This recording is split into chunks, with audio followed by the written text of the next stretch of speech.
Hey there, angry faithful. I just wanted to drop in, bend your ear a little bit, get your attention. So if you're not listening, drop what you're doing and pay attention to me because I'm here to inform you that not only can you get your daily, maybe if you're binging it, I'm not sure, that's entirely up to you, but you can multiply your doses of angry me fuckery by paying attention to all of the platforms upon which you can find either the dulcet tones of my voice and David's voice or my pretty face and David's not so pretty face.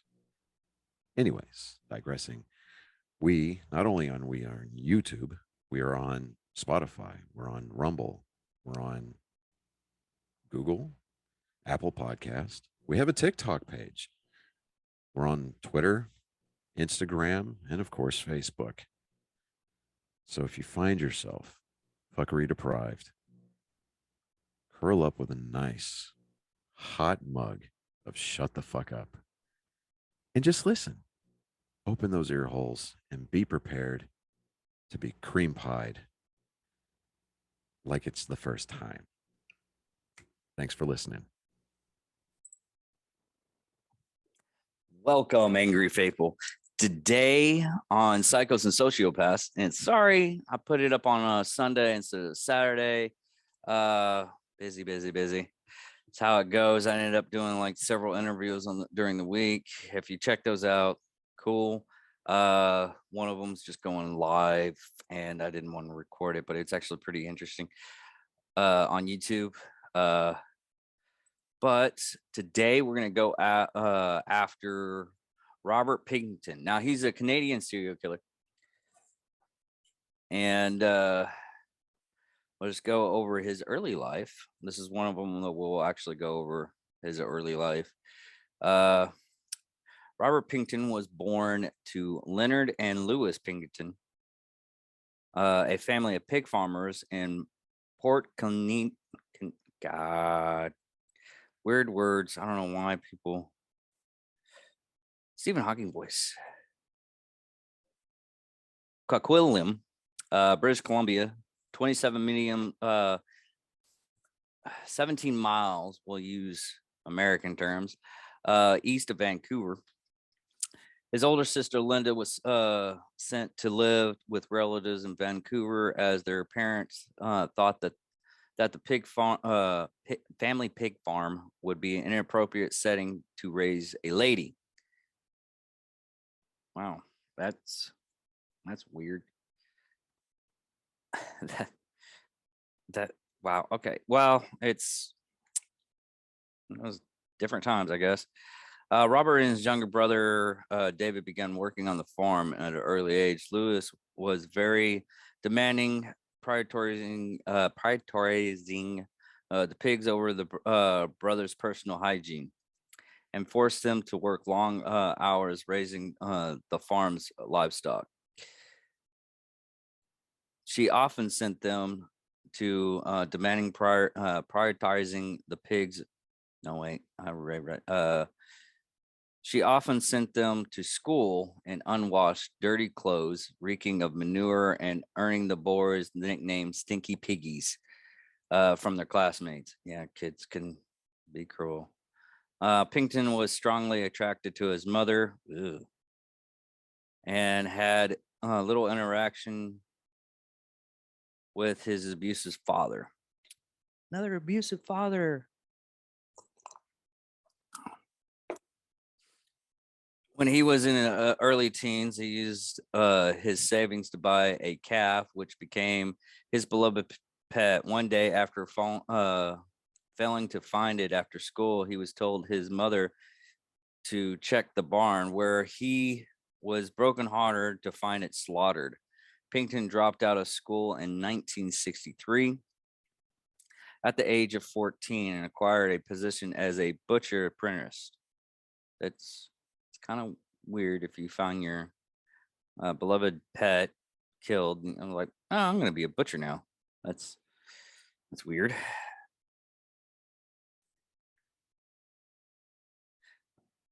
In 1970, he left his apprenticeship to work full time on the family farm. His dad died in 1978, and his mother died the following year, leaving the farm to the Pinkertons and his two siblings. Linda and David did not want the farm. David took over the house, and Robert began running the farm on his own while living in a remote area on the property in a trailer. That doesn't speak out any kind of serial killer or anything like that at all. No, no. Worker Bill Hiscock. His actual name Hiscox. Hiscox. Called the farm a creepy looking place and described Pickton as a pretty quiet guy whose occasionally bizarre behavior, despite no evidence of substance abuse, would draw attention. The Pinkerton brothers began to neglect the site of the farm operations. They registered a non-profit charity, the Piggy Place Good Time Society, with the Canadian government in 1996, claiming the organization cooperated, manage and operate special events, functions, dance shows, and exhibitions on the behalf of the service organizations, sports organizations, and other worthy groups. Its event included raves and wild parties featuring Vancouver sex workers gathering in a covered slaughterhouse on the farm at 953 Denton Avenue in Port Canini. Man, this town is gonna hurt me for the rest of the freaking episode. Coquitlam. Okay, sorry, folks. These events attracted as many as 2,000 people. God, members of the Hell's Angels were known to frequent the farm. Jesus, who? I know there's okay. I can't really say. Oh my God, who would do this? Who would go to this place knowing it's a slaughterhouse? There's some really, really messed up people. And some people just like to party and then they don't give a shit where their environment is at. Of course, it's a good place to do a murder if you're like, hey, let's go to this party. And then you see like a body on the wall. It's like, oh, that's just decoration. Just putting thoughts and things out there. You just, if I ever have to talk to the FBI about some of the stuff I say sometimes, or they're listening already. On March 23rd, 1997, Pickton was charged with attempted murder of Whitney Lee Esner, Stephen Hawking, Eister, almost at it, whom he stabbed several times during an altercation at the farm.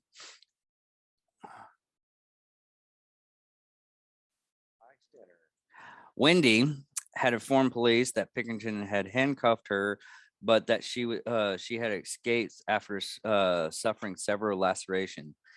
She told them she had disarmed him and stabbed him with his weapon. Pinkerton sought treatment at Eagle Ridge Hospital, while Wendy recovered at the nearest emergency room. He was released on a Canadian $2,000 bond. Wonder how much. Now that's got me curious, because it's. Hold on, people. Sorry, I'm wondering what the price is. This is the show. This is the show. To US.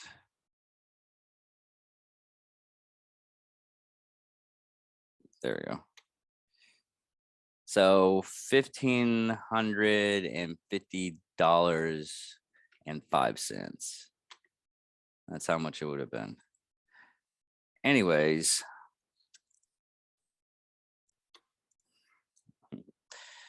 the charge was dismissed in January 1998. Months later, the Pinkertons were sued by Port Canini. Got it.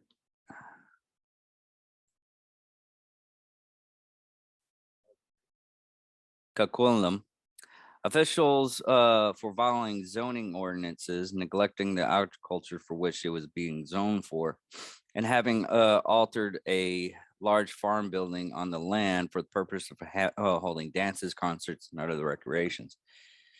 The Pinkertons ignored the legal pressures and held a 1998 New Year's Eve event, after which they were forced with an injunction banning future parties. The police were authorized to arrest and remove any person attending the future events at the farm. The society's nonprofit status was removed in the following year for inability to produce financial statements, and it was subsequently disbanded. On February 22nd, 2002, Robert Pickton was arrested and charged with 2 counts of first-degree murder in the deaths of Mona Wilson and Ciara Obatswe. On April 2nd, 3 more charges were added for the murder of Jacqueline McDonald, Dane Rock, and Heather Bromley. The 6th charge for the murder of Andrea Jowsbury was laid on October 9th, following shortly by a 7th, Brendan Wolfe. On September 20th, 4 more charges were added for the slaying of Georgia Papin. On October 3rd, bringing them to a total of 15. This was the largest investigation of any serial killer in Canadians' history. On May 26, 2005, 12 more charges were laid against Pinkerton for killing of Cara Ellis, Andrea Borhaven, Deborah Jones, Marie Fay, Tiffany Drew, Kiri Kosker, Sarah Delaverse, Cynthia Folks, Angeli Jornane, Wendy Crawford, Danny Minnick, and a Jane Doe, which they couldn't identify, bringing the total first-degree murder charges to 27. In convictions. Said I run a podcast and I can't. Excavations continued at the farm throughout November 2003. The cost of the investigation estimated over $70 million Canadian dollars, which probably was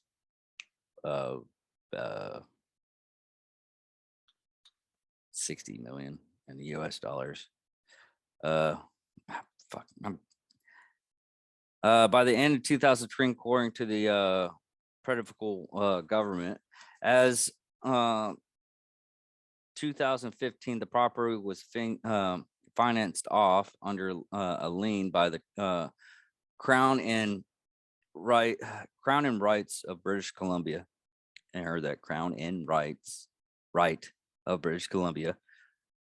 In the meantime, all the buildings of the property, except a small barn, had been demolished. Forensic analysis proved difficult because the bodies had been left to decompose and had been eaten by insects and pigs on the farm. Which, little known fact, and I've actually talked to somebody else, and it's also on the movie Snatched.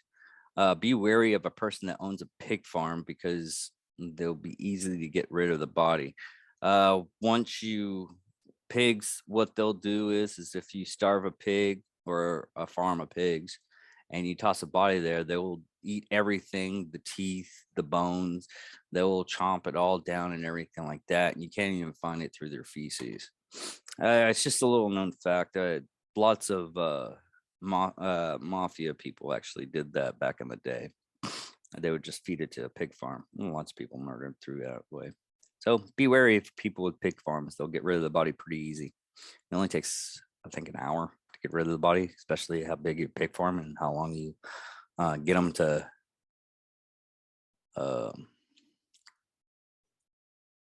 how many pigs you starve to get the actual get them to eat. I think max amount is about an hour.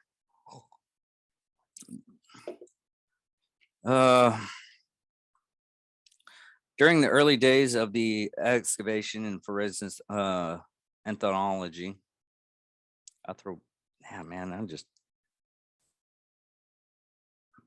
my dyslexia kicks in way too much. Anthropologist. See, don't ever think I'm the brightest man in the room ever. Brought in heavy equipment, including a 250-foot flat conveyor belts and soul sifters to find traces of human remains. Geez, they had a freaking factory set this shit to find the bodies. On March 10th, 2004, the government revealed that the Pinkerton may have grounded up human flesh and mixed it with pork and had sold it to the public. The Providence health authorities later issued a warning. Others claim was made that he fed the bodies directly to the pigs, which just seemed. The reason why I got this one was this will get you away from eating pork. I hate to tell everybody, but pigs eat everything. I mean, they are literally any Flintstone cartoons like had a pig underneath it, but they're the nature's little garbage disposal. They'll eat almost anything as long as it's. The only other one is like a goat, because they'll eat like metal and stuff like that. It's weird, but during the preliminary inquiry was held in 2003. Testimony from which was covered by a political ban until the testimony was covered up by a political ban until 2010. At the inquiry, the fact was revealed that Pinkerton had been charged with attempted murder in connection with stabbing a prostitute, Wendy Eisner, in 1997. Eisner testified at the inquiry that after Pickton had driven her to Porcanini, God, I hate this fucking word, Coquitlam farm, and had sex with her, he slapped a handcuff on her left hand and stabbed her in the abdomen. She stabbed Pinkerton in self-defense. Later, both she and Pinkerton were treated at the same hospital, where staff used a key they found on Pinkerton's pocket to remove the handcuff from the woman's wrist. God, you'd think you would like keep those people like super separated, like in a different hospital type thing. But if it's one of those towns that's really small and you can't really do that, but still. The attempted murder charge against Pinkerton was stayed on January 27th, 1998, because the woman had drug addiction issues, and prosecutors believed her to be unable to testify for the security of conviction. The clothes and rubber boots Pinkerton had been wearing that evening were seized by police and left in a RCMP storage locker for more than 7 years. I guess it's just a evidence room. I don't know why they just didn't say evidence room. I guess it's different. They call it something different. Not until 2004 did lab tests show that the DNA of two women, Borehaven and Ellis, was on the item seized from Pinkerton in 1997. In 1998, according to Vancouver police detective, and yet Stephen Hawking voice, get it again.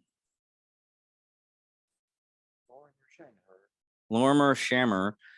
Lorimer learned of a call made to a police tip phone line stating that Pinkerton should be investigated in the case of women's disappearance.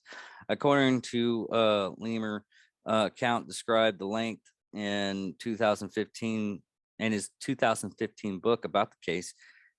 He struggled to attract significant police resources and attention to the case until 2002. Search of Pinkerton's farm by CSI. We're going to call it CSI because I'm not going to say 3 extra letters, 1 extra letter. In 1999, Canadian police had received a tip that Pickton had a freezer filled with human flesh on his farm. Although they interviewed Pickton, who denied killing the missing women and obtained his consent to search the farm, the police did not conduct a search at that time. During the trial, in January 30th, 2006, in New Westminster, Pickton pleaded not guilty to 27 charges of first-degree murder in the Supreme Court of British Columbia. Good Lord. Vidaria phrase of the trial took most of the year to determine what evidence might be admitted before the jury. Reports were not allowed to disclose any of the material present in the arguments, which in most major murder cases and everything, juries are not allowed to even, depending on how long the case is and everything, they're not even allowed to look at news, have television, they can read books, that's about it. And this is back in like long time ago. Nowadays, information is freely given. It's on the internet. You can't really take away people's phones because they'll lose connection to their family and everything, just in case there's a family emergency. But most of the time, what they do is if it's a high-profile case, usually they send it to a different town or a different state sometimes to process it, and they still do it in another state. It's just so they can get a non-bias jury type deal. Where was I? Because of the publication ban, full details of the decision are not publicly available. But the judge had explained that trying all 26 charges at once would put an unreasonable burden on the jury, as the trial could end up going on for 2 years. It was also had an increased chance of a mistrial. The judge added that the 6 counts he chose had material evidence from the other 20, which that's understandable. On trials like this, mistrials, just one little evidence that wasn't clocked in rightfully. When I mean rightfully, like through a warrant or through legal means. Like the problem with vigilantism and going out there and running the streets and arresting people, and the reason why we have police department that a lot of people say that they're undertrained and everything like that, but what they're supposed to do, police are supposed to grab a suspect, collect the evidence, keep the evidence logged in, verify that the evidence had been attained legally. So you can't break into a person's house, grab evidence and everything like that. Then after that, they log it in. The DA goes over the evidence and the evidence from, like, the knife if it was used in a crime, or financial records if it was a financial crime, or what they call white collar crime, theft of financial money and everything like that. I can't remember the name. Depending on what it is, they gather this evidence and then they build a case around that. The detectives help build the case around that, giving the evidence and everything they gathered through to the DA. And then once it goes to the DA, it goes before a judge and it goes through the process. If it's trial by jury, they have to pick the jury. and then they have to go out, and the judge has to goes over the evidence and everything, and the jury's, if it's just the judge goes all the over all the evidence and everything, verifies what is what, then he makes a decision. But sometimes it's just it's the jury, and he goes over what the jury pertains as the right course of action. Then he after that, if like he's found guilty, it's literally the judge's opinion. I'll say opinion because that's really what it is. What course of action he has to take at that point in time through legal, going over the legal doctrine of the punishment, if there's a punishment. Like if the judge feels that, and I can't believe I'm saying this, there was actually a evidence pointed out to this guy who was being a pedophile. Now, because he was in a, I'll call it a more liberal area, I think it was in LA, which anybody knows that LA is very liberal. The person was a trans person. We'll just call it person, so I don't get canceled. But this trans person was identified as a woman. This woman was sent to a girls' juvenile detention, which it was a juvenile detention, and he was a pedophile towards women. So he basically went to Disneyland. Yes, that happened. It's weird, but it was the judge's decision. Judges make poor decisions. Some judges make great decisions. People are human. I hate to say that, but he made a horrendous mistake, in my opinion, because he went off his emotions instead of actual logic and fact. Now, back to the case.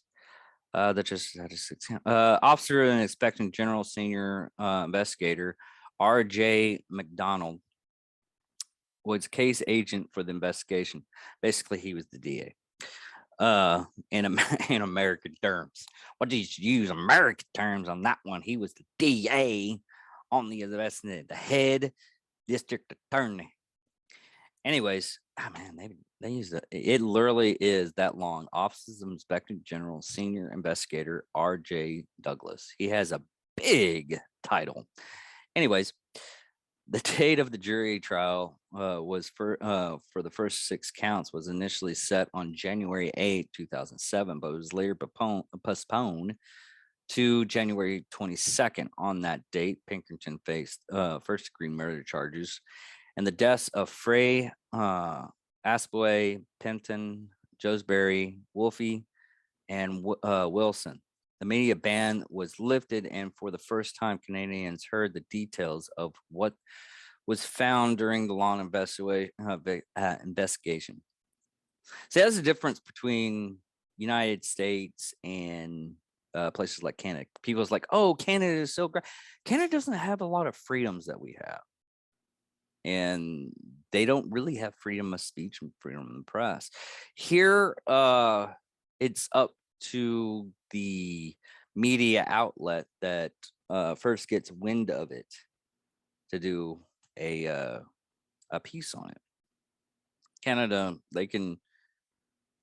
we can do a media blackout sometimes where they can't go in the court and everything, but they still advised what kind of details are in that case. Which sometimes I think some things they do need to have a media blackout to make it more of a pure case. The details, what was found during the long investigation: skulls were cut in half with hands and feet stuffed inside. Damn.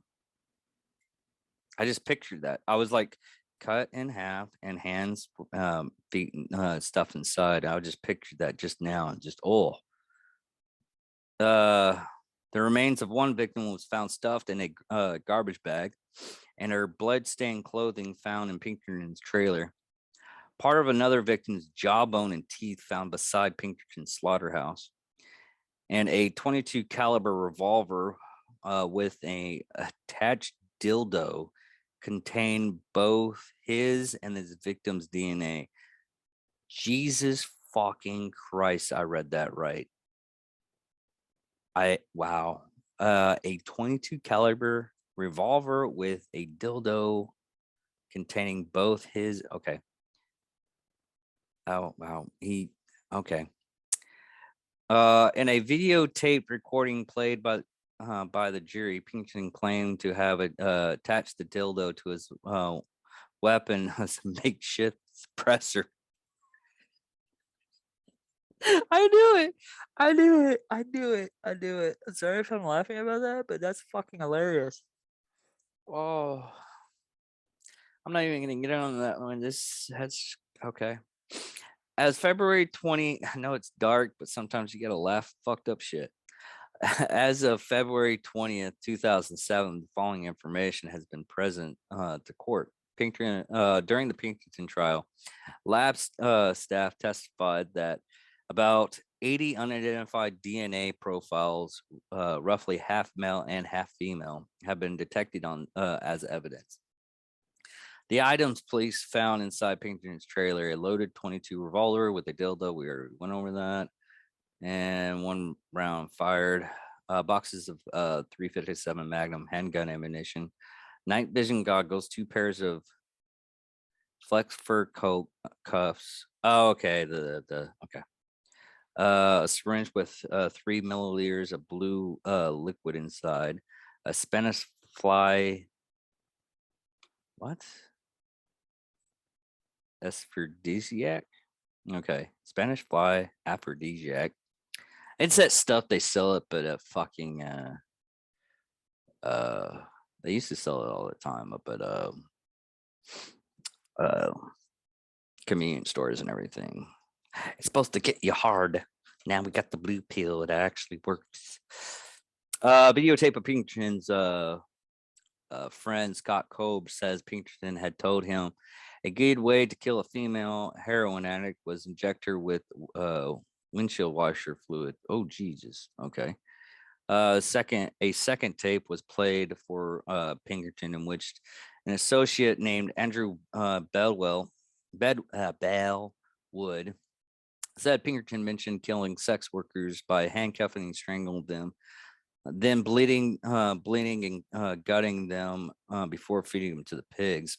Photos of content of the garbage bag found in Pinkerton's slaughterhouse, which held some of the remains of Mona Wilson. In October 7th, a jury was accused. I'm thinking it's accused. Man. Of having made up her a jury was accused of having made up her mind already that Pinkerton was innocent. Jesus fucking Christ, women. I'm not. Oh wow. Okay. Yeah. I was thinking about doing a act for my comedy that said that women are fucking idiots when it comes to like killers. Like I can change him. Fuck that. Men can do that too. Men do that too. It's like, oh, I can change her. She won't kill anymore. I promise. The trial judge questioned the jury, saying, "It's reported to me. You said from what you had seen, you were certain that Pinkerton was innocent. There was no way he could have done this. That the court system had arrested the wrong guy." The jury denied this completely. Justice William ruled that she could remain on the jury since it had been proven she it had not been proven that she had made the statement. On December 9th, 2007, the jury returned a verdict that Pinkerton is not guilty on 6 counts of first-degree murder, but is guilty on 6 counts of second-degree murder. A second-degree murder conviction carries a punishment of a life sentence with no possibility of parole for a period between 10 to 25 years to be set by the trial judge. On December 11th, 2007, after reading 18 victim impact statements, British Columbia Supreme Court Judge Justice James Williams, they have long names for their freaking people, sentenced Pickton to life with no possibility of parole for 25 years, maximum punishment for second-degree murder, and equal to the sentence which have been imposed for first-degree murder conviction. Pickton conducted was murderous and repeatedly so. So I cannot know the details, but I know this: what happened to the victims was senseless and deplorable, said Judge Williams, and passing the sentence. During the British Columbian Courts of Appeal on January 7, 2008, an attorney general filed an appeal in British Columbia Court of Appeals against Pickton, inquiring on acquisitions on the first-degree murder charges. The grounds of the appeal related to a number of evidence ruling made by the trial judge, certain aspects of the trial judge's jury instructions, and the ruling to serve the 6 charges Pickton had tried from the remaining 20. You know, in a situation like this, some judges actually does each count. So you know how some of the people that get tried and they get 2 to 3 counts of light sentences and stuff like that, or 99 years or whatever. That's because each victim carries, it's like this one carries a life sentence, this one carries a life sentence, this one carries a life sentence. That's how it's usually done. Opal apologized to the victim's family for not informing them of the appeal before it was announced to general public. Opal also said that the appeal was filed largely for strategic reasons, in anticipation of an appeal by the defense. The prosecutor rotation was that if Pickton appeals his conviction, and if that is appeal is allowed, resulting in a new trial, the prosecution would want to hold a new trial for the original 26 charges of first-degree murder, but the Crown would be precluded from doing so unless it had successful appeals the original acquisitions on the first-degree murder charges. This severity of the 26 counts into one group of 6 and one group of 20. On their appealable rules of court, the time period for the Crown to appeal expires 30 days after December 9th, when the verdict was rendered, while the time period of the defense to appeal expired 30 days after December 11th, when Pickton was sentenced. That is why the Crown announced it's appealed first, even though the Crown appeal is intended to be conducted on a appeal by the defense. If the defense had not filed the appeal, the court could have withdrawn its appeal. Okay. Sometimes it's political strategy, just to give you a heads up. Sometimes political strategy on stuff like this, like if someone sues you and you know you didn't do anything wrong, but they did something wrong, it's very high documented. That's like the best known thing is if a criminal comes in and breaks in your home and you shoot them, not saying you should kill them, but the paperwork is different and easier to obtain to get rid of that person, where it's not, you don't have to reminisce over that person ever again. Just saying, we have castle doctrine in the state of Texas. If he steps on your land and you do not like that person, he's trying to do you harm and do your property harm. I say property too, because if they spray paint your barn without your consent, yes, you can kill them. Is it likely you will? Probably not. You just shoot them away. but it's there. But if that person, say, you shoot at them, they break their leg, you don't shoot, even if you don't shoot them and they run, they're running off your property and they break their leg, cops come, grabs the ambulance takes to the hospital, he's fixed up, he's actually convicted of coming onto your property and sentenced for 5 years. He is allowed to sue you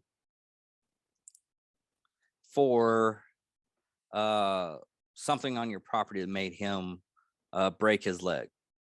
Now, if what he did damaged your property, you can countersue him for whatever amount that you see fit because of the damages of your property, and because of that damage to the property is the reason why he broke his leg. It's literally lawyer tactics. I say tactics because they're trying to battle on the court scale. But that, just to give you an idea of our political system and courtrooms and justice system, it's sometimes it gets weird. And I love like court stuff and everything like that, just to have the simple weird knowledge, and I go up and try to find this knowledge. But other than that, on January 26, 2009, Pickton's lawyers confirmed that they would exercise his right to appeal in the Supreme Court of Canada. The appeal was based on the dissent of British Columbian Court of Appeals, while Pickton had an automatic right to appeal to the Supreme Court of Canada based on legal issues on which Justice Donald had dissent. Pinkerton's lawyers appealed to the Court of Canada for leave to appeal on other issues as well. On November 26, 2009, the Supreme Court of Canada granted his application for leave to appeal. The effect of this was to broaden the scope of Pinkerton's appeal, allowing him to raise arrangements that had been rejected unanimously and the BC Court of Appeals, not just arguments that had been rejected by 2-1 major. On July 30th in 2010, the Supreme Court of Canada rendered its decision dismissing Pinkerton's appeal and affirming his conviction. The argument that Pickton should be granting a new trial would be unanimously rejected by the Justice of the Supreme Court of Canada. Someone had a fucking brain that day. Allowing an announcement is, in its result, the Supreme Court split 6-3. It was 6-3 in its legal analysis of the case. 3 people of nine judges. Ours is 9, and I guess Canada's is 9 too. But 6-3, 3 people decided it should be done. God, I love fucking idiots sometimes. The issue was whether the trial judge made a legal error in his instructions to the jury, and particularly in his re-instruction responding to the jury's questions about Pinkerton's liability if he had not the only person involved. Okay, I could see the reason why you would actually want to go back on that. And sometimes it's like something like this. It's sometimes it's like a little tiny detail, like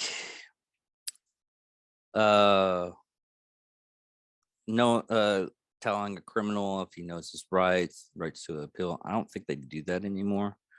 I think they have to actually just sign a statement. But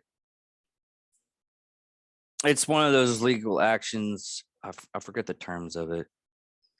They just comment on what the actual thing is, because I'm not looking it up. I want to keep this going. even though I'm veering off. But if they don't give you that statement when they arrest you, they did not arrest you. And some cases back in the day, because the officer, sometimes in a big trial, because the officer didn't, no one told him that, and if they don't have it on record or anything like that, that he didn't, he wasn't given that statement, then he's off to go, and he could have murdered like 15,000 people. That's the reason why a lot of cops are strenuous on every detail of a case.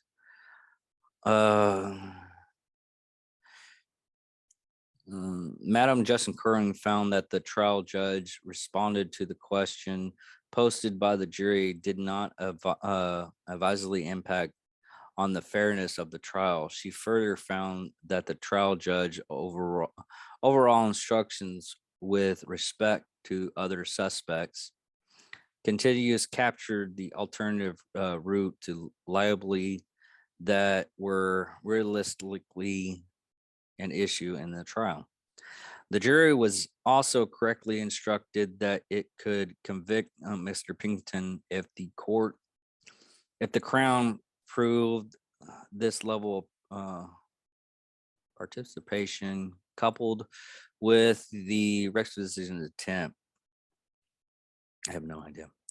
Mr. Judge LaBelle, writing for the minority, found that the jury was not properly informed of the legal precedents, which would have allowed them as triers of fact to consider evidence of Mr. Pickton's aid and encourage to any unknown shooter as a alternate means of imposing legal for the murders.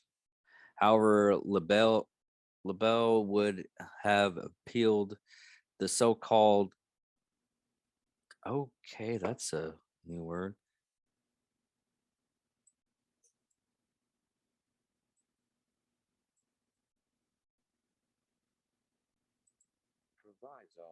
Proviso, so as not to overturn Pickton's conviction.